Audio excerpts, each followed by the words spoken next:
Hi, everyone, and welcome to the Environmental Psychology Research Group's involvement in the University of Surrey's Festival of Social Science event this evening, where we're going to be talking about reimagining our city streets for health and sustainability. I appreciate the time that you're giving to meet with us today. The idea is that we're going to be meeting for this event for 2 hours. And the first hour will be little mini talks from different members of the Environmental Psychology Research Group at the University of Surrey. Professor Brigitte Gadesleben, Dr. Eleanor Ratcliffe, and myself. It's unfortunate, and I have to give apologies, that Professor Ian Walker is unable to attend this evening due to a family emergency. So if you came specifically to hear a talk from a world record holder, a Guinness World Record holder, then I'm sorry to disappoint, and I understand if you want to use your precious time elsewhere this evening. But for those of you who are okay with Professor Gadesleben, Dr. Ratcliffe, and myself, we welcome you. Thank you very much. So the first hour, as I said, will be us presenting some of our work around city streets. And then the second hour will be an interactive online workshop where you will break out into breakout groups here on Zoom, but then work on a whiteboard called Miro, where you will work on in groups creating your own city street. This will all make more sense at 6 o'clock when I go through Miro and what it looks like and everything. But just to start off, I'd like to introduce Professor Brigitte Gadesleben, who will walk us through the first presentation. Please take it away, Brigitte. Is she here? I think Melissa Brigitte is not actually on the call. Does she have the link for this separate Zoom meeting? Yeah. Everyone. Okay. Ellie, would you mind presenting first? I can go first. That's totally fine. Let me just get my computer in order. No, that's the wrong thing. Right, I'm going to share my screen and then you'll tell me if you can see it, okay?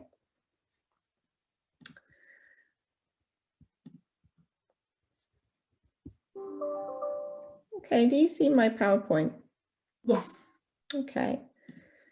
So hi, and oh no, let me make it full screen. There we go, that should be bigger. Hi, good evening, everyone. Thanks so much for joining, especially if you're in the UK. I know it's after working hours, but maybe we have some people from outside the UK as well, I'm not sure. I'm Ellie Ratcliffe. I'm a lecturer in environmental psychology in the research group here at Surrey. I look specifically at restorative environments, so places that can help people to recover from stress and from mental fatigue. But also over the last few years, I've been combining that with work on place attachment and sense of place. So not just looking at spaces, but also places that people experience. So I'm going to talk a bit about how we can create that in our streets and how that can be good for people's well-being and for the environment as well. So I wanted to talk first of all about what I mean by place. In my area of environmental psychology, we often talk about restorative environments, kind of generic spaces. But place is a setting that has an identity of its own. And the work of Yi-Fu Tuan, the human geographer, is very relevant here. So there's this quote that says that place has a history and a meaning. It incarnates the experiences and the aspirations of a people. So place is somewhere that is meaningful to people. It has a history, an identity, and a semantic value. And I put a picture here of a street that's very important to me as a particular place. It's of one of the main streets in this town called Alcácer de Sal in Portugal. And I spent a lot of time there growing up. And the street is where a lot of life happens in this town. So there are shops and cafes and restaurants along this street, but also it's residential. People live above those businesses. and commercial premises. And the street is where people gather to sit outdoors with their coffee, they have food, and it's also where festivals take place. So that's why there are all these colourful banners put up there. So this was a festival, Festival de Saint João, I think, which is in the middle of summer. So this is a very special place for me, but also I think it's quite interesting and characterises a lot of the good things we could bring to our streets in the UK as well. In contrast to that, here is a street that maybe some of you, if you're from University of Surrey, might be familiar with. So this is a section of Southway in Northwest Guildford. And Northwest Guildford as a whole has some environmental issues. It's an area of sort of peri-urban deprivation. And this specific area, this stretch of road called Southway, suffers from quite bad air and noise pollution. The buildings, well, in contrast to the last photo, they're all kind of variations on the same colour. And unfortunately, this Google Maps photo is from an overcast day, so the blue sky is not there either. There's littering, and there are some planters that are not taken good care of. So in the end, they just end up looking a bit unpleasant. So this is really a very different kind of street. And I'm involved in a project called Greening Southway, where we're trying to engage the community in trying to improve this space and make it better aesthetically, but also in terms of people's well-being and planetary well-being as well. How can we improve spaces for people and for the environment? And I'll talk a bit about some research that I've done elsewhere that might give us some tools that we can use to improve places like this. But first, let me say a little bit about why sense of place is important. So I mentioned that a place is different from a space because it has an identity of its own. And again, work from human geography tells us that humans have a deep need for associations with significant places. And that can be because they can help support our own identity. So by being in places that are meaningful and important, they tell us something about who we are too. And place attachment is part of this idea of sense of place. So it's the bond that occurs between people and their meaningful environments. And we know that place attachment is important psychologically for people. It can satisfy their psychological needs for belonging and self-esteem. It can support feelings of happiness and relaxation. Being in a place that you're attached to can help you to self-regulate your emotions. So maybe if you're stressed or feeling negative, you might go there to recover a sense of balance and regulation in your emotion. That links also to psychological restoration from stress and fatigue. And being in a place that you're attached to might be one way to maximize the effects of being in nature as well. So if you spend time in nature, but it's a place in nature that you're connected to and feel bonded with, that might have knock-on effects on your well-being. So altogether, it seems important that we identify not just spaces that are good for well-being, but how we can maximize place attachment and sense of place and really turn these into meaningful environments as well. So just recently, a paper that I was working on with many colleagues of mine was published in the Journal of Environmental Psychology. And this was where we were examining people's favorite places in urban environments and looking at how they might relate to concepts of place attachment and restoration. And I think this is very relevant to life on the street.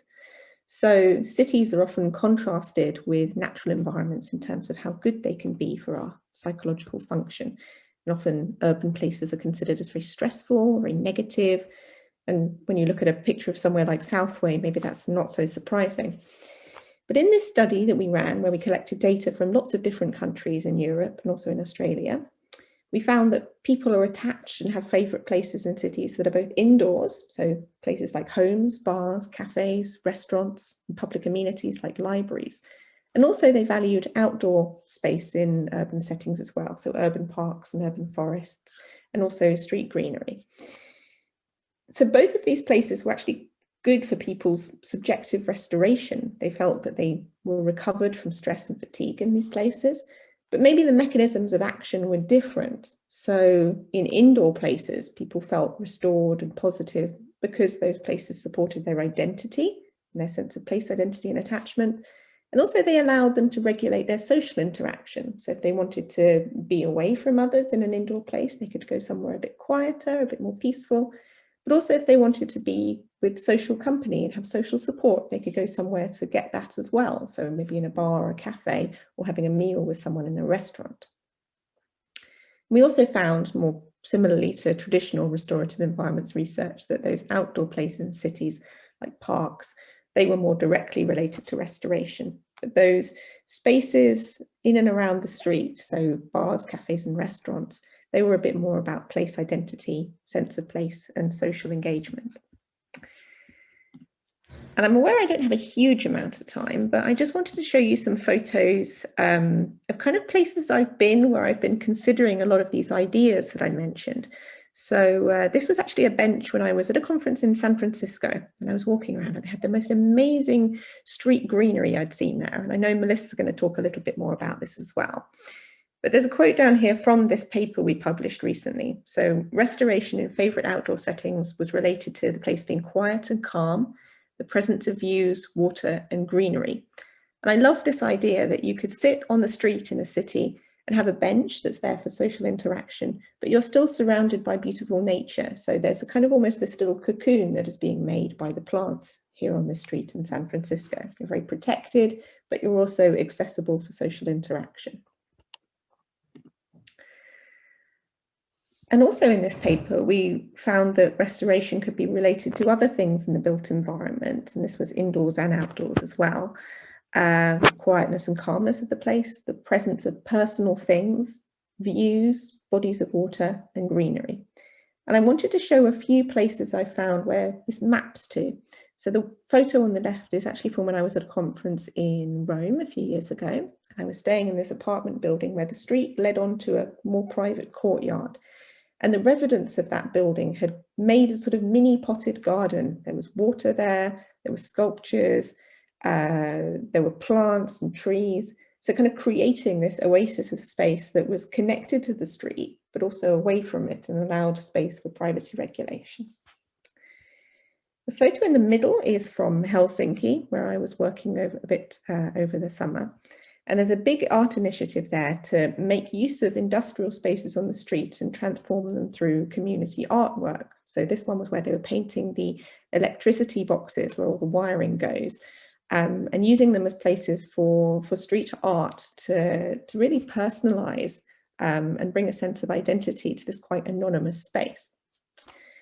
And the photo on the right is from a town called Biot, which is in the south of France. And I think this village has won many awards for being the most beautiful planting village or something like that. And this street really characterizes that for me because it's encouraging all the residents to take collective responsibility and ownership over how the street is managed by putting out their own greenery, having their own seating, decorating it with lights.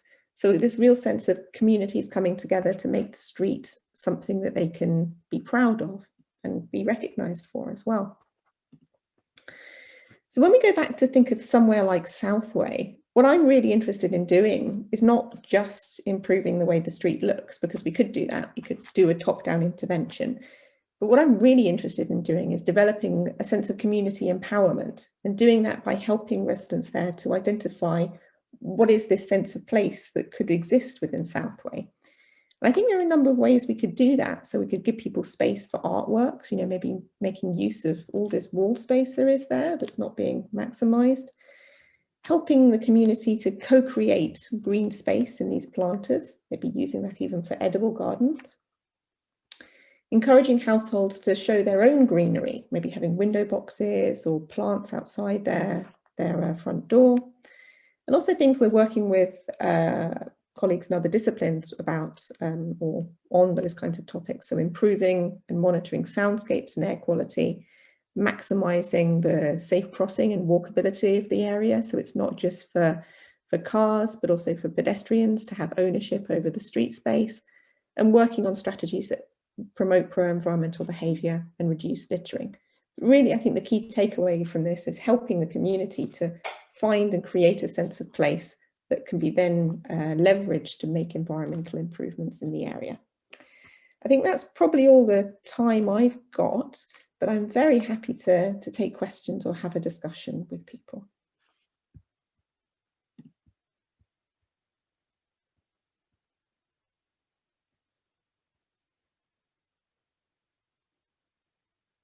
And if people want to put questions in the chat as well, I'm also happy to respond to them there.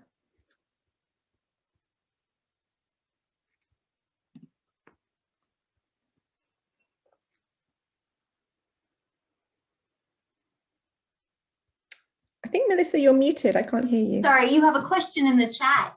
Oh, I do.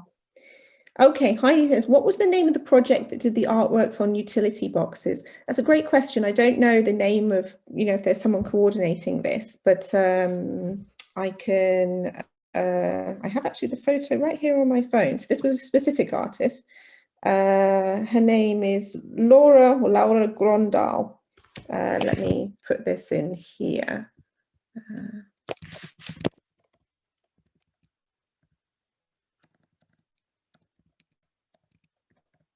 There we go. If you look her up, you'll probably find some more links to whether this was centrally organised. And Charlene says, you're noticing electric boxes being used for artworks in your research area in Sheffield. Oh, how interesting. So maybe this is something international as well. I didn't know that. Victoria asks, how do you know how people would react or behave when given the space to put up artwork or to plant flowers, etc.? I mean, yeah, this is an interesting question and something we've been struggling a bit with when we started this Southway project, because initially the idea was how can we do something to improve the area, and the university has some level of investment in that area as well, particularly as a lot of our students live there.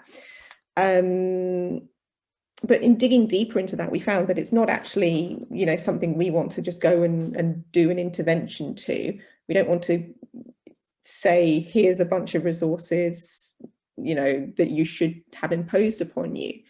What we're really working on now is developing a kind of community empowerment and engagement network so that the members of the community can decide what they want to do. Do they want to make a community artwork? Do they want to grow an edible garden? And what we would hope is that the community would then make a funding application that they would lead to the local council. So I think the answer is we don't know how they would behave, and that's something we're researching and trying to co-create at the moment. So watch this space. How are we doing for time, Melissa? Yeah, I was just going to say that, sorry for the next question, but if we could, Eleanor will answer your question in the chat while our next speaker is presenting, which is Professor Brigitte Gaddis-Lewin. Brigitte, are you ready? You're here now. Are you ready to present? Is that okay? I'm very sorry, I wasn't here right on time. I went to the wrong place. At least I didn't have to walk very far to get back to the place. Yeah, okay, I'll share my screen. Thank you. Hopefully it will work.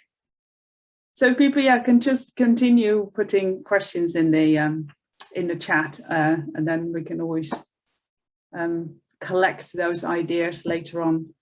I've got two screens. This always confuses me, so I'm trying to. We can see your slides. If you could just make it bigger on clicking on the presentation mode. Maybe that's. Yeah. So it's there we go. It's a little bit slow. There we go. You see it? Yes. Excellent. So thank you very much. So, and again, apologies, I'm a little bit late. So I was going to give you a little bit of an overview of what we do as environmental psychologists.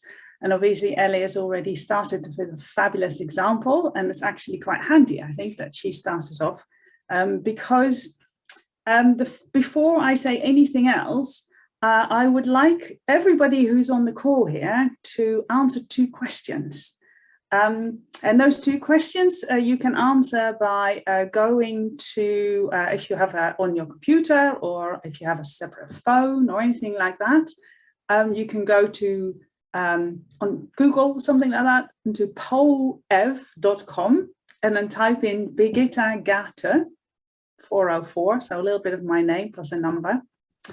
I think when you go on to that, you will see two questions. It will also ask you to put in your name, and it will probably ask you to download the app. You don't have to put in your name. You don't have to log in. You don't have to download the app or anything like that. You can just see the question, and then I'll ask you to answer the question. So when you ask the question, can you please think of the physical environment in your street? So this is the first thing you should see if you go there. So the instructions again are at the top.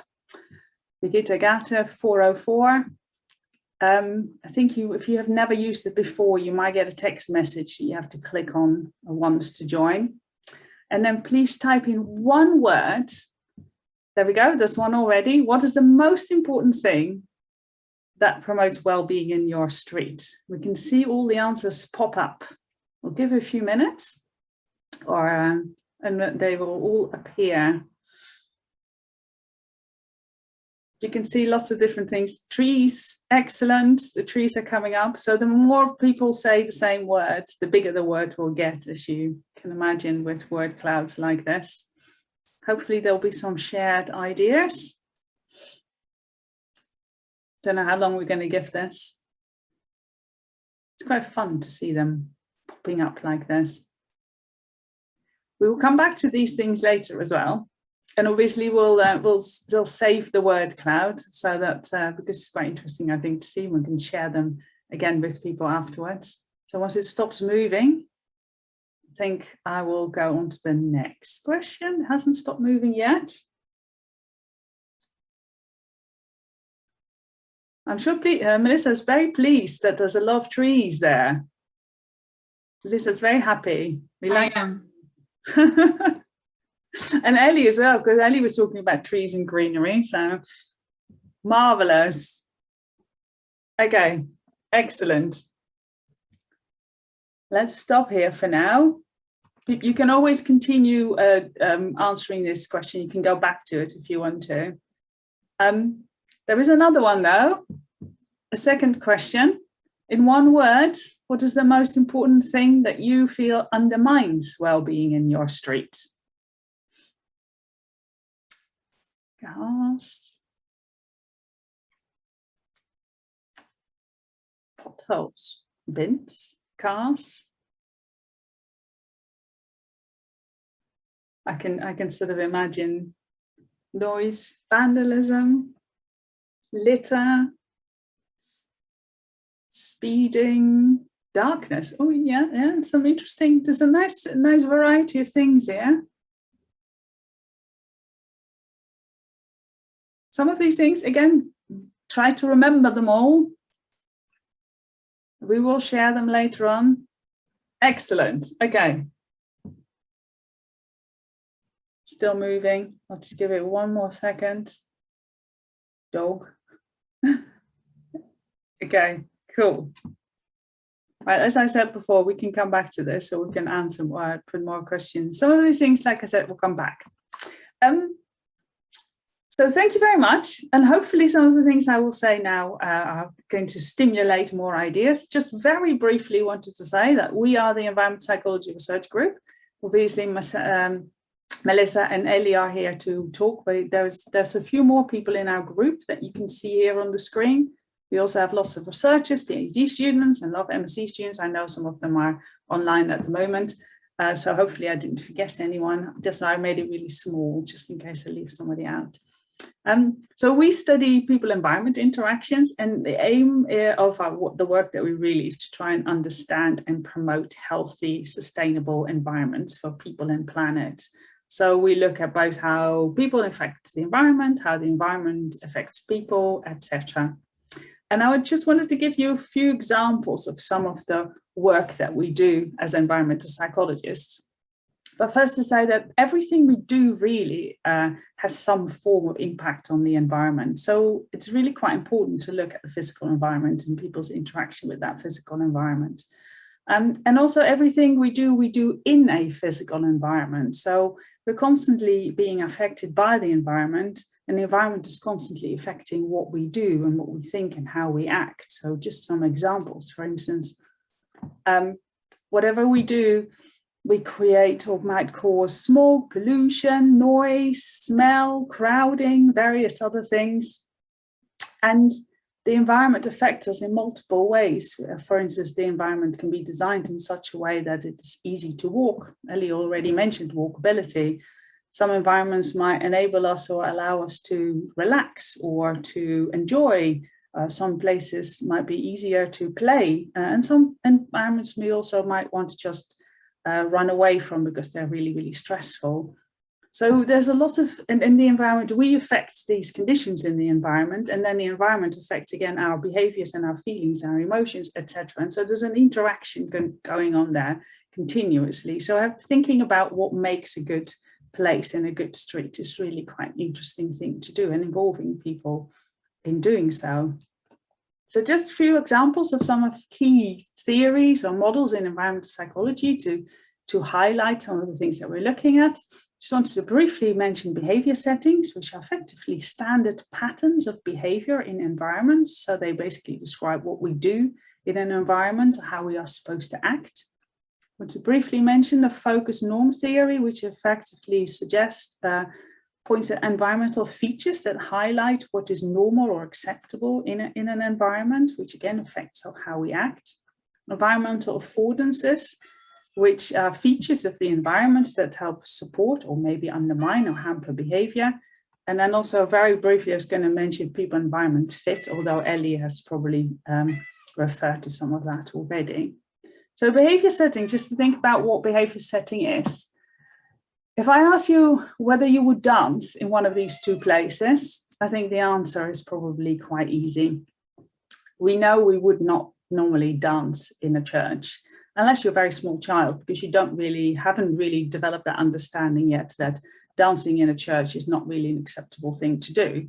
But we know by the design of a church, by the design and the layout of a space, that this is what we are expected to do. When we walk into a classroom, we know what we're expected to do. When we walk into a church, we know what we're expected to do. So we create settings around us all the time, and we don't actually have to put signs up or anything like that. We just know what the right way is to act.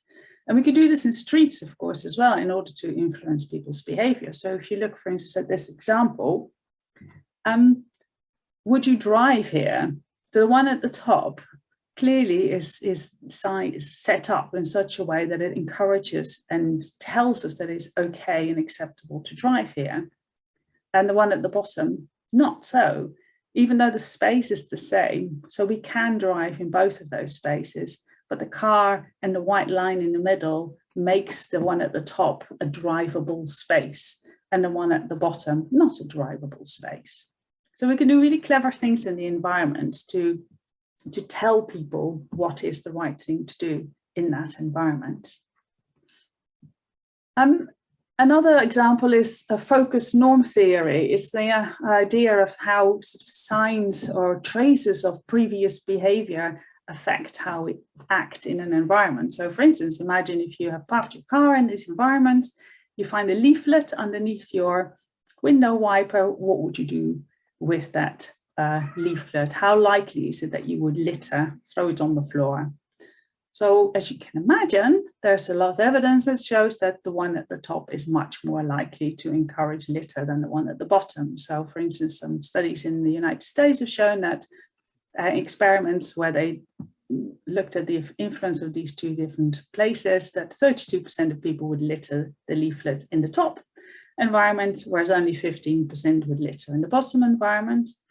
And if you see someone littering in each of those two different environments, the difference gets even bigger. So people in the top environment are more likely to litter if they see someone litter in a dirty environment, and they're less likely to litter when there is no litter and they see someone litter in the environment. And another example is a study that was done in the Netherlands, where they looked at people's breaking the rules or breaking the norms. So you can see here at the top, it's a sign saying don't graffiti, and at the bottom is exactly the same street, but there is graffiti on the wall. So the bottom one has a sign that people have broken the rules, the norms before.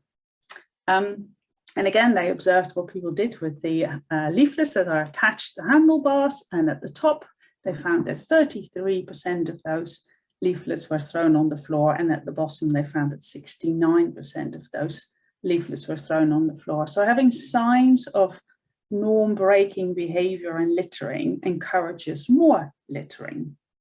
And this is also linked to something called the broken windows theory, the idea that if an environment is sort of neglected and looks badly looked after, then it encourages less respect for that environment. And so there's like an interaction and a continuous negative effect.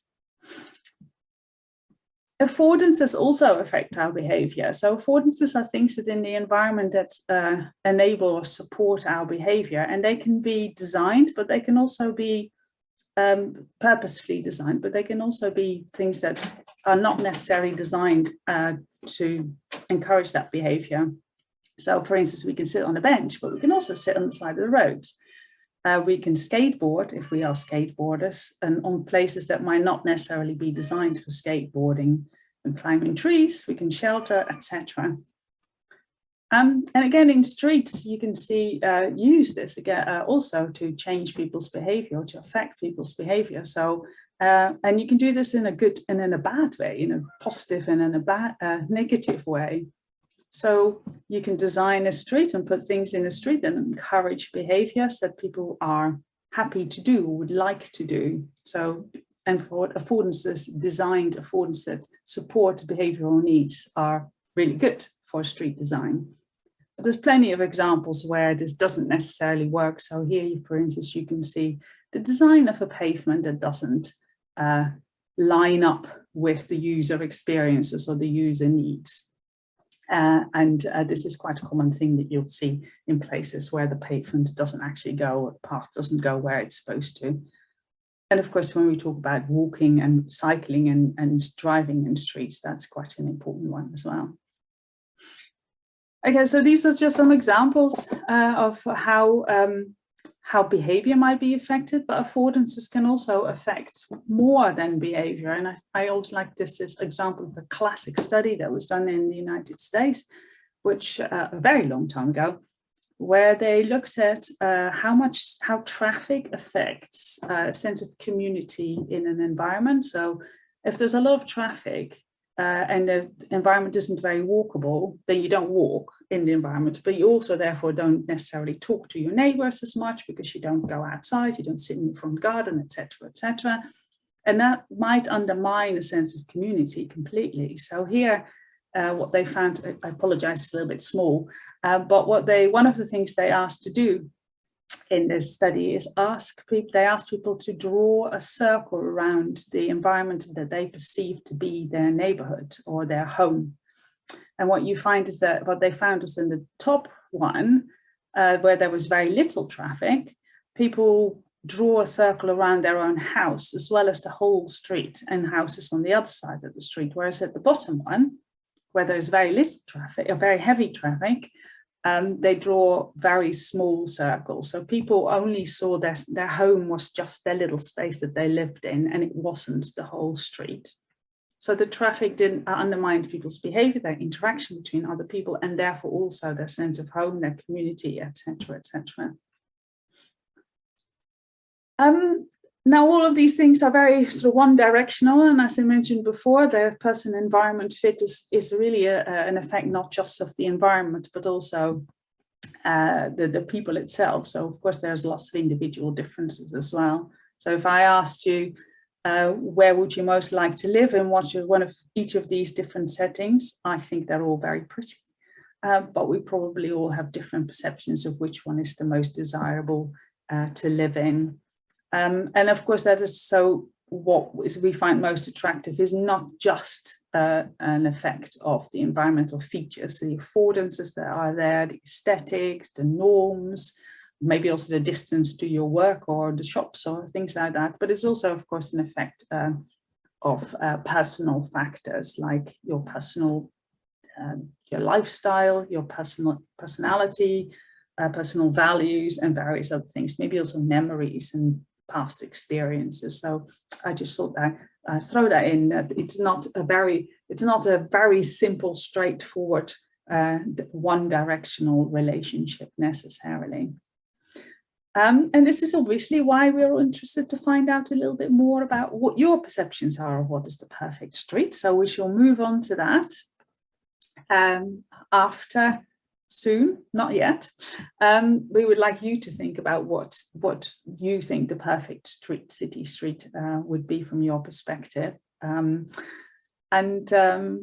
Before we do that, I'm going to hand over to Melissa, who's going to share a little bit more about her own research and get some more ideas.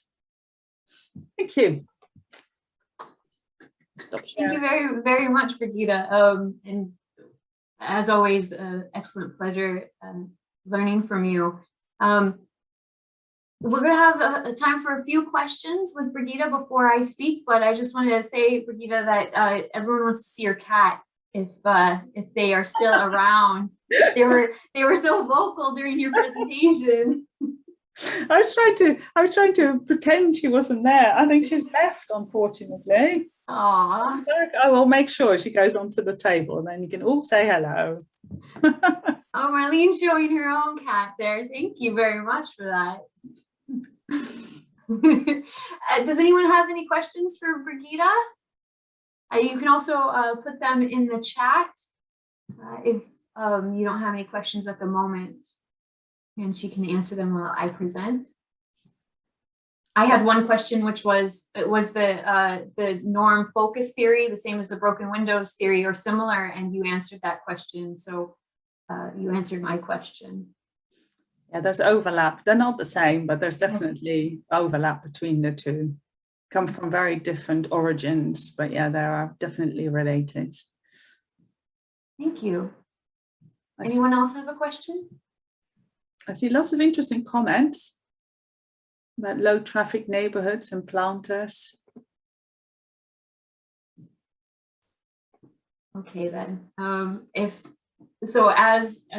said earlier, if you have any, oh, here we go. There's one from Charlene for you, Brigitte. She asks, what is a good source of RE affordances? What are RE affordances? Restorative environments, maybe? Sorry, I just meant in terms of the concept of affordances. Good examples of affordances. Yeah, like as in regarding, yeah. So it is one of the things about affordances is that they are. It's really difficult to say what good examples are of affordances. It's really good to give you examples of misaffordances, because affordances are the things that we see in the environment that enable us to do something. So we might see them and they're not necessarily designed or meant to be like that. But when you have a misaffordance, it's really, really easy to spot, because you want to do something and it doesn't work. Because you just basically can't carry out the behavior that you try to carry out. So, for instance, there's nowhere to sit, or you can't hide anywhere, or like I showed you there, where the pavement is in the wrong place. So it's actually easier to give examples of misaffordance that is examples of affordances. But there's some really good street design things, like the pebble ones that I just showed you, that are really simple and that create loads of affordances for lots of different people. Thank you. Welcome. Okay, shall we move on to Melissa? Okay, I am going to attempt to share my screen. With you.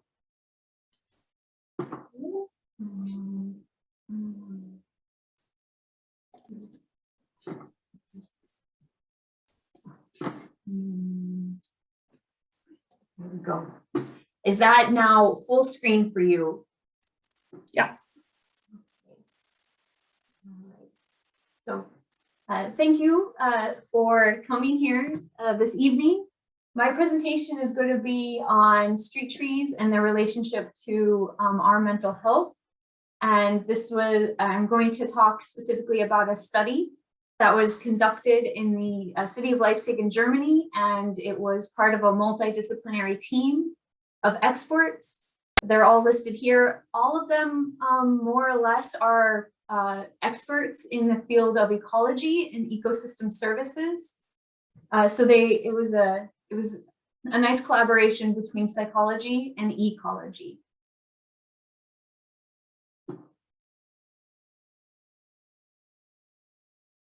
I just want to highlight here that the COP26 is currently underway, and I do believe that it was Monday or yesterday where the global leaders pledged to end deforestation.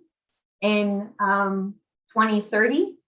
And I just want to highlight a comment from Boris Johnson here about the relationship between the climate crisis and the biodiversity crisis, where he says we can't deal with the devastating loss of habitats and species without tackling climate change. And we can't deal with climate change without protecting our natural environment. And so thus, we have to stop the devastating loss of our forests. And that's fantastic because our health and well-being depend on the quality of the natural environment. So there's this triangulation between climate change and biodiversity loss. We can't save the climate without saving the natural environment and vice versa. But by not saving either, we're having impacts on our mental health. And so our health and well-being depends on the quality of the natural environment, but a lot of what we do damages the natural environment. And growing urbanization and deforestation are major threats to biodiversity. At the same time, urban environments, as Ellie mentioned, have a lot of stressors, which can negatively impact on our mental health or make the environment not really conducive for physical activity, and it might influence our physical health as well. As you can see here, the urban population is expected to increase to about 5.2 billion by 2030. So that's the same time that the COP26 just said that they want to stop deforestation. So I guess the idea is that we'll lose forests and expand cities into 2030, and then we'll have to look at what we're going to do next. So the solution is to reintroduce nature back into cities. In some languages or some groups of people, depending on the field that you work in, this might be called nature-based solutions. So things like planting trees in cities might be a preventative solution to tackle biodiversity loss and climate change, but also deal with mental health challenges. So growing the urban forest, planting trees, nature-based solutions in cities can help us create sustainable, healthy cities. And they aid progress towards these UN Sustainable Development Goals, in particular SDG number 3 in green on health and well-being, SDG 11 on sustainable cities, and SDG 15 with regard to territorial ecosystems, which is all about biodiversity here. So by growing the urban forest, we can help create sustainable and healthy cities and hit multiple sustainable development goals. So just generally, street trees are a really important aspect of the urban forest. They're a common form of urban biodiversity that are located easily throughout the urban matrix. Importantly, they can be retrofitted into the existing urban realm. It's a lot harder in an existing city to plant a new urban forest or a new park, but a lot easier to plant some street trees. Trees on streets also provide multiple ecosystem services for health and well-being. So things for air quality and climate change adaptation, reducing the urban heat island effect. But little is really known to date about the impact of street trees on mental health. We have a lot of information, and there's a vast and growing amount of evidence to support that nature has benefits for our health. Both Ellie and Brigitte sort of touched on this. But most of this work really focuses on the quantity or the amount of percentage of green space near your home. So it just looks at the amount of it. And it doesn't really look at the specific types of green space or quality. I like to say, what is the nature of nature? So we know that nature has a benefit of our health and well-being. And we know that a lot of it is related to better health and well-being, but we don't really know what type of nature or the quality of that. And that has impacts on urban planners and designers, urban foresters, because they really need to know what type of green space or what quality to put into a city for health and well-being. So we did a study and we had 3 questions in our study. The first was, what is the role of quality and quantity of street trees in relationship to antidepressant prescriptions? We wanted to look not at a self-report measure of mental health, but a objective measure. So we looked at antidepressant prescriptions. We also wanted to know if these relationships would vary the distance or the dose from which they are from your home. So we looked at 4 different spatial distances away from people's home to see at what point did street trees have an effect or not have an effect. This also relates to perhaps what mechanism is happening. If it's street trees immediately around the home, then it might be things like air quality or psychological restoration. But if the street trees are having an effect and they're further from the home, say 1 kilometer from the home, then perhaps it's physical activity is the reason why street trees may reduce antidepressant prescriptions. And then finally, we wanted to see if street trees would buffer the effect of health inequalities on depression, in that in Germany, women, the unemployed, and people with low socioeconomic status are at greater risk for being prescribed antidepressants. And we wanted to know if having trees on the street near the home would reduce their risk in particular. So as I said before, this study was conducted in Leipzig, Germany, which is in East Germany. And it has a population around 600,000, so about the size of Liverpool. And it has a street tree population of 66,000. And this is a picture of a street in Leipzig. And so in this study, the independent variables were, because we were looking at the quality and the quantity, so it was both the number or abundance of street trees, as well as the number of different types of trees.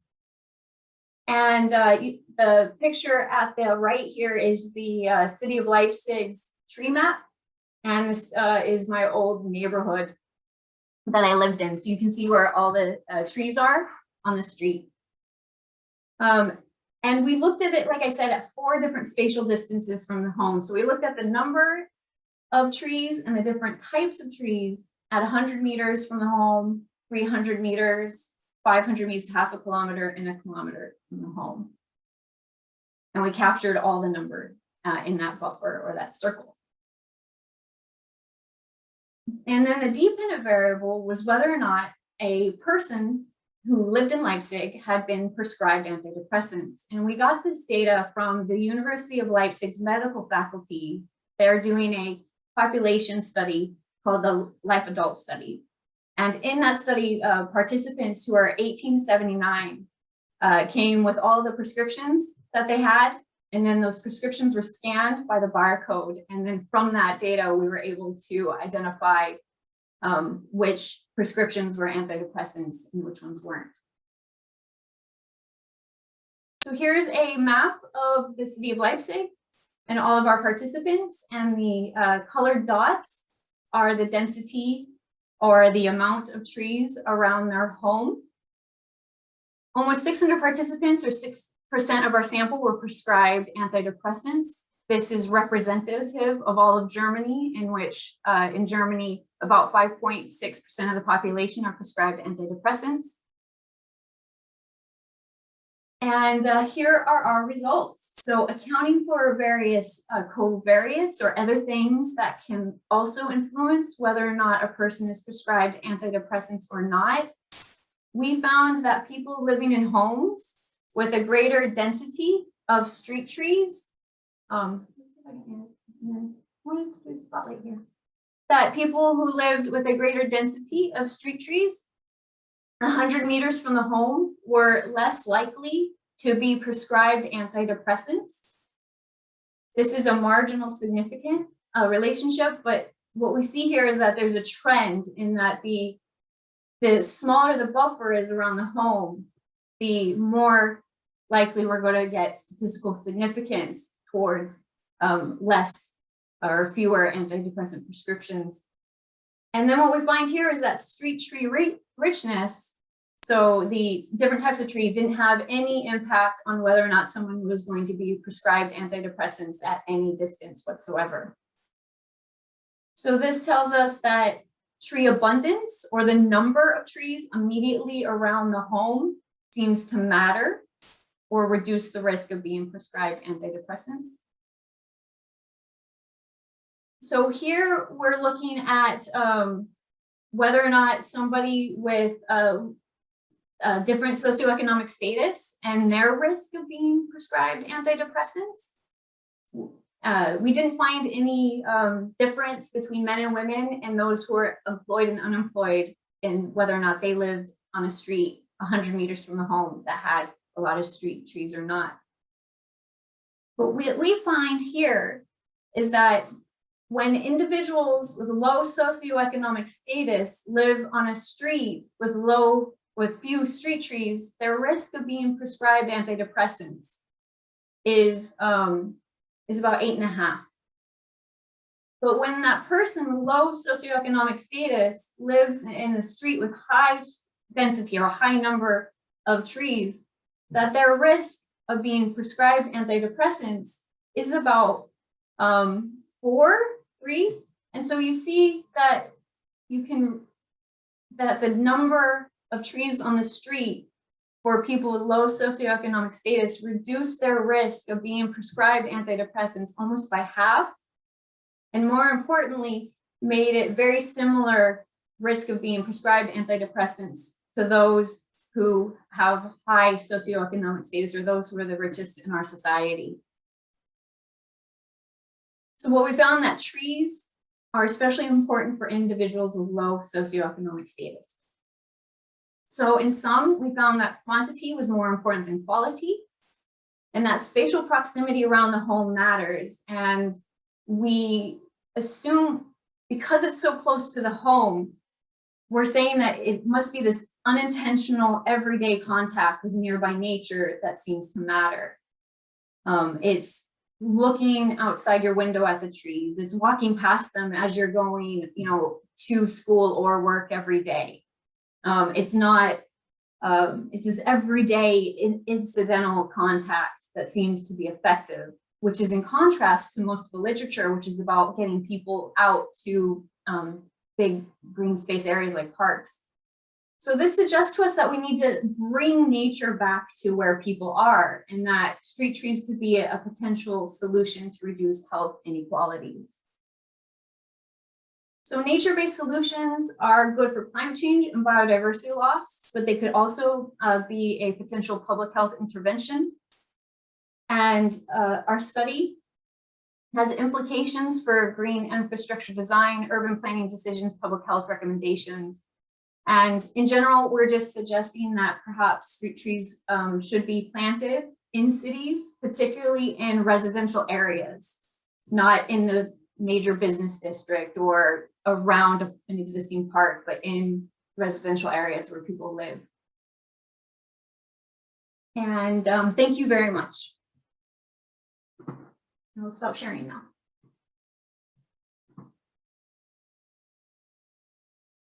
Any questions? Oh, are there some questions in the chat?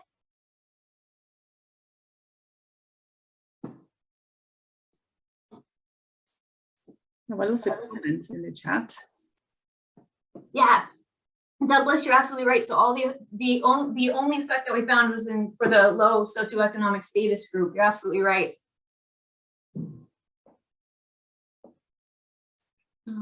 Any other question? Is there another question? Oh, they're rolling in now. Do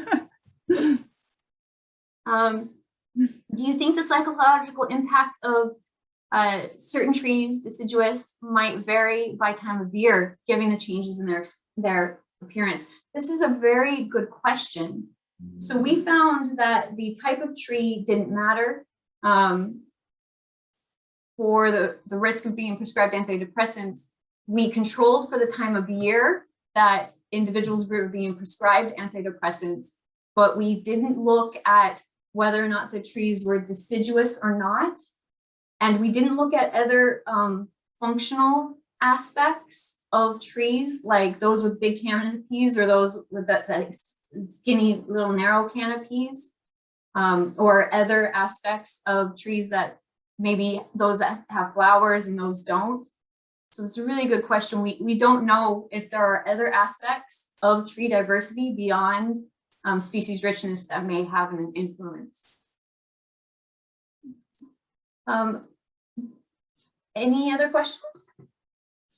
I have a question. I don't know if it's a question for you or a question for everyone or a question for myself. I'm not entirely sure, but I'm just going to throw it in and maybe it's more a comment. I noticed, because of course in the comments that people put in the word cloud as well, the most often mentioned negative one is traffic, and the most often mentioned positive one, streets. And you had some lovely pictures with trees and cars. Do you know if there's anyone who's looked at the interaction between the two, or what they're, so whether having trees might alleviate the problem of the downsides of having cars and the other way around? Yeah, so there are studies, Ellie may know them as well, looking at how vegetation attenuates the impact of vehicle noise. And that does show that having like a wall of trees can reduce the decibel or the sound waves. Perhaps not as much as we would like, but what's more important is that sometimes it's the perceived noise that changes. Ellie, maybe you have any? I put an example paper in the chat just now. So that's a paper from Urban Forestry and Urban Greening. Thank you. I noticed there's another question for you, Melissa. Would you consider? Would you consider looking at the distance to trees, not on a radial distance, but by walking time? Yes.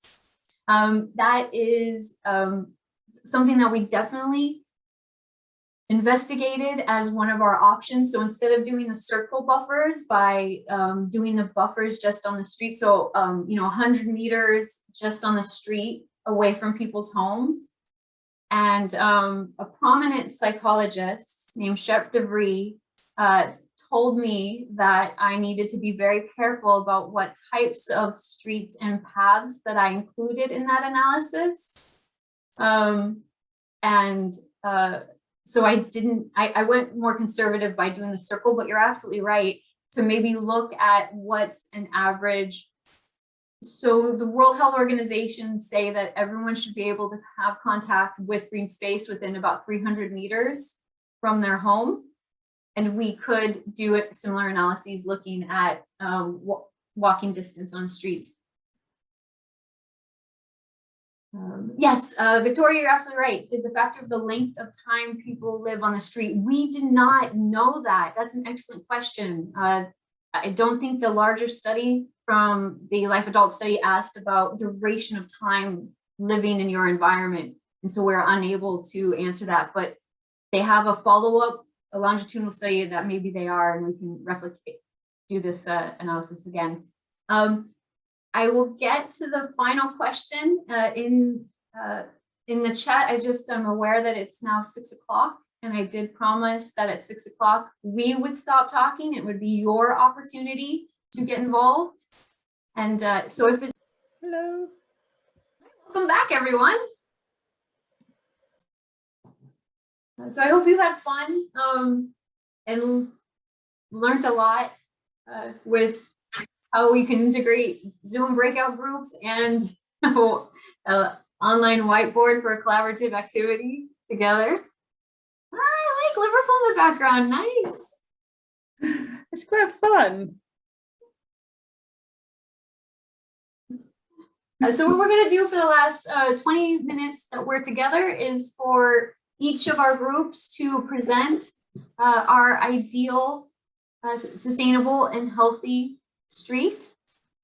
I can share my screen, but each group spokesperson will talk about their, I don't have to share my screen, but it just, I guess, is one way we can look at this. You all have the whiteboard up. So do we want to start with group one? Do you want to walk us through your ideal street? We can do. I don't think we nominated any spokesperson. So if I point to someone now, they'll probably not be. But I can talk through it. Okay, thank you. You want to zoom in? Yeah, Are you sharing? Yes. Yeah, I'm sharing. I've zoomed in, but maybe you can't see on what I'm doing on mine. So I've zoomed in to group one. All right, maybe we all have to just do this on our own. Yeah, it's okay. Maybe we can just zoom in on just. Sorry. Shall I share? Yeah. The screen. Okay. Oh, Shreya started screen sharing. Shreya, are you sharing the? Yes. Perfect. Thank you. Does that mean that you're going to talk us through it as well? I can. Go for it. So initially we discussed with inclusivity, accessibility to all, walkability to shops, more wider pavements and lesser space for vehicles, more trees, more greenery and all of it. So looking at the street itself, so we have cycle paths, pavements. We also have space for kids to play. And then we are not putting curb stones to divide the cycle path and the road. Instead, we are using the planters as the dividing elements. And we also have all these small signs like don't litter, use bins, speed limit. We have shops that is accessible. We have school that is near to the residents. And we have a small park with water body, tree, biodiversity, and space for kids to play. And we also have added a police person to specify that the thing about safety, like the streets have to be more safe. So as we were talking about the broken window theory by Jane Jacobs, so the safety of the street also adds on. So if I've missed anything, others in the group could add on. Perfect.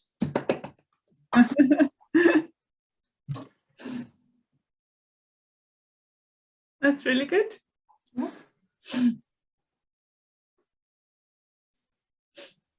Alex, do you want to present or show how group two's work? Hello. Yeah, happy to do that. Where are we? Can everyone see my screen okay? Yes. Oh, this Cool. Wow. So lots of different colors going on. I think what we've got going on is sort of lots of trees. So definitely inspired by your presentation, Melissa. Lots of sort of different animals, quite biodiverse, and plants, and there's an area here for children to play in, like a park. Toilets, interestingly no cars, but lots of public transport and cyclists, and cats aplenty. Perhaps inspired by Brigitte's cat. We've got sort of a residential area down here, and lots and lots of schools, and then varying sizes of shops and different other institutional buildings, but we've also got rubbish bins placed around, and I think someone may have placed a little something or other inside one of the bins. So we've got a little surprise in one of the bins there. But yeah, I think that's, broadly speaking, most of what was on the diagram. But we've got, so no dog poop because it was placed in the bin, unobstructed bicycle lanes, community gardens, and lively, and it's definitely lively. So Yeah, I love the vegetable patch. yeah. So is that a community amenity? I guess so, yeah. If anyone else wants to chime in the chat, I believe Victoria doesn't have a microphone, if I remember correctly. But yeah, I think that's everything. I think that's wonderful. Fantastic. Thank you, Group 2. Karis, do you want to have your team spokesperson or yourself go through your group's work, please? Yeah, I can share my screen, definitely. We had a very interesting challenge in my group where we couldn't actually speak to each other using our microphone. So I'm just going to kind of say, take it at face value of what we've drawn here. I don't want to interpret too much into what my group did, just in case I misinterpret anything. But you can kind of see from what was written on the post-it notes, there's bright lights, which I think is nicely demonstrated in this little bit above with the lights and then the sun. We've got flowers, lots of nature around, a little drawing of a lake or a pond. So definitely a lot of green space and blue space. Independent sidewalk and bike road. So I don't know if you can see, but on one side you've got the people walking, and then on the other side you've got the cyclists. And then you also have cats, animals, birds, biodiversity, that kind of thing, and community, which is interesting. We've got a few different faces around. I'm not sure about the ghosts, but I was just going to ask.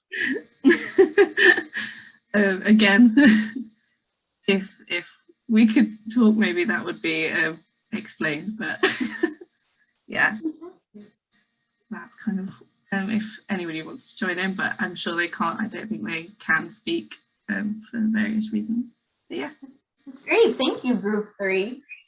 What about you, Ellie, in your group, Group 4? Yes, let me just share our screen. Oh, no, that's the desktop. Can you see what I'm sharing here? Yes. Wow, look at this. We went all out, let me tell you. So in our group, we had Julia and Philo, as well as me. I'll talk on behalf of our group, but if either of them want to jump in, they're welcome to.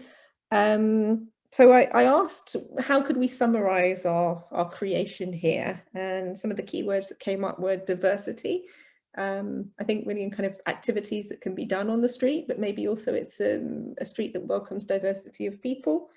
Flexibility, so there's lots of different activities going on. Lots of opportunities for socializing as well. So we went to great efforts to find different kinds of benches and draw seating. They're kind of centered around where the green space is as well.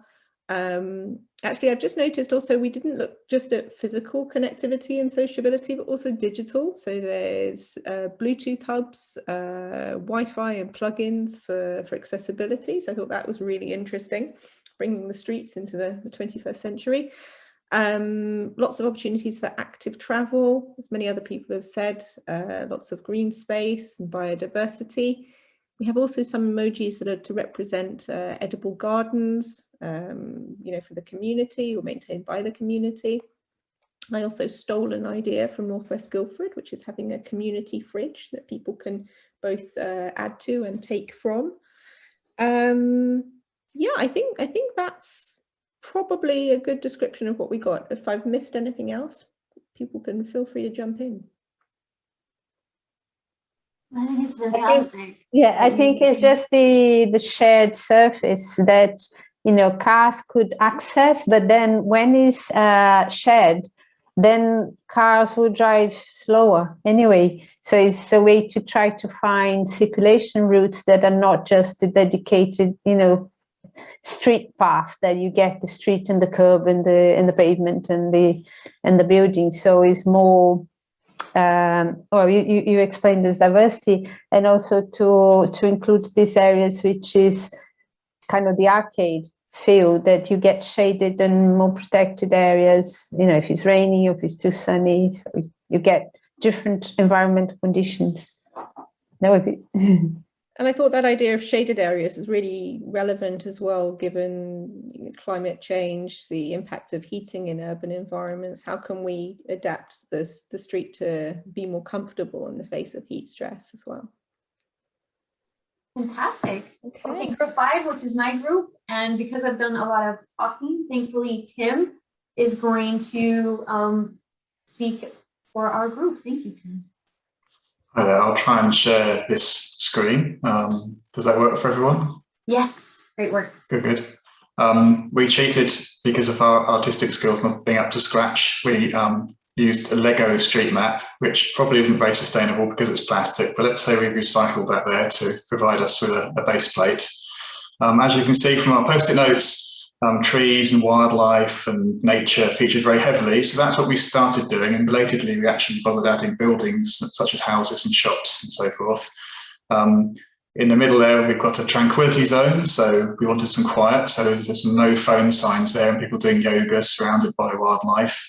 And smells are very important for us as well. So there's lots of smelly plants there like roses and flowers. We've got a bit of music and artwork in places, some rainbows painted on the grey concrete, and some fun and games in the bottom right-hand corner. We've also got some obligatory Halloween features in the top left-hand corner. Light and shade, so we have sun in the right-hand corner and lots of trees to provide shade. People mentioned we wanted to have views and hills, so there's some hills in the bottom left-hand corner. We've tried to keep the cars out, so most of the cars have been blocked by the no entry signs, and they've been told they've got to keep quiet with the no noise sign. The cars we have allowed. We've got a man with a person with a red flag, keeping them from going too fast. And then we have a trolley bus there and a bus and lots and lots of bicycles and even people on horses. It's a very safe environment. It's so safe. We have hedgehogs crossing the road there without fear. They haven't been run over. So, yeah, have I missed anything, Melissa? That was amazing. Very, very well done. Perfect. Thank you. And finally, group number 6 with Judith, please. Should I share my screen and you both talk, Niam and Jung, too? Yeah, that would be great. Does any one of you want to share the screen? Could you share it? Mm-hmm. Oops.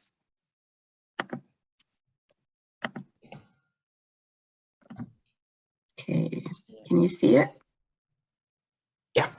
Okay. Jean-Claude, do you want to start? Would you like it to? Yeah, I will try to add them myself. It's very hard being the last one after such excellent designs we've already seen. We have many of the same things. A few things we have in addition are kind of a street layout which isn't just linear, which of course has got to do with trying to get cars through fast, but allowing interesting spaces where it could allow children to play or rest space. We included greenery in front gardens. Edible gardens has been mentioned already, festival, which is good. Local shops and facilities we thought was important, both just for grocery purchases and for cafes and so on, places to meet, to socialise. Local public transport.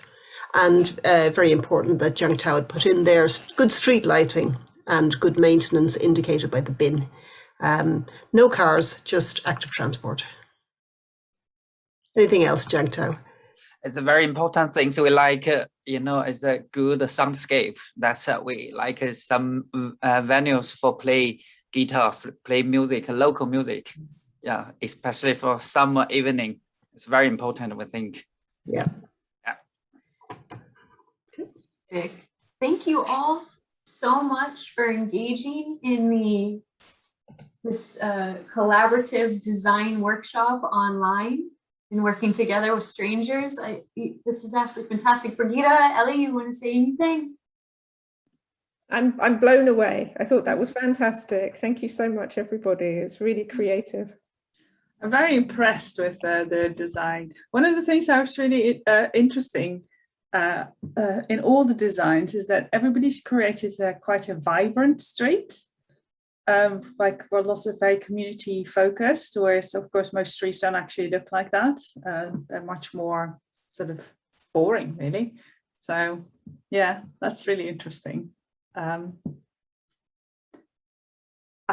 know what else to say. I'm very blown away with all the design skills of people, and I'm glad we went first and not last.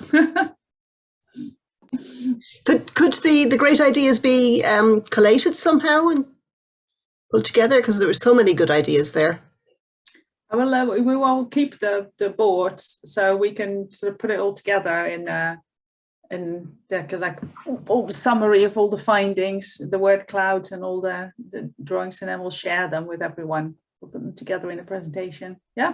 Brilliant. Thank you. Does anyone else in our group want to say anything? It doesn't have to just be the three of us speaking. I also find it really interesting that a couple of groups banned the car completely, because we talked in our group a little bit about, okay, if we ban the car, where are people going to park the car? If you ban the car completely, of course, you can't park the car. So we had a bit of a discussion about what the future might look like in terms of, electric cars or transport, how people move around. So there's some interesting things. Flying cars, I see a future where we have flying cars, but then the whole sky will be full of flying cars. That would not be good either. But there's some interesting things. I think next workshop, we can just talk about solving the transport issue if we have no cars.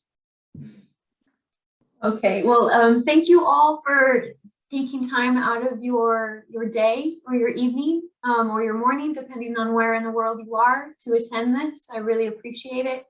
As Brigitte said, we'll collate the information and then I'll send it out to you as an email format. So that's how you'll be able to get it. The one last thing is that in the chat there should be a link to the attendee survey. George just put that up there. And if you wouldn't mind doing a quick little survey about your experience here today, you might win something as a second incentive. So just wanted to mention that.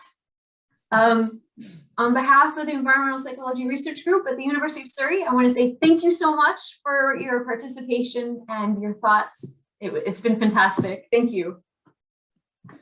Thank you for organizing, Melissa. Yes. And many thanks to our colleagues who helped to moderate the sessions as well. I think we're very grateful for everyone's support. Excellent. Well done, everyone. Bye, everybody. Have a nice evening. Day. And thank you to you, for all of you that organized. It was great fun. Thank you. Thanks.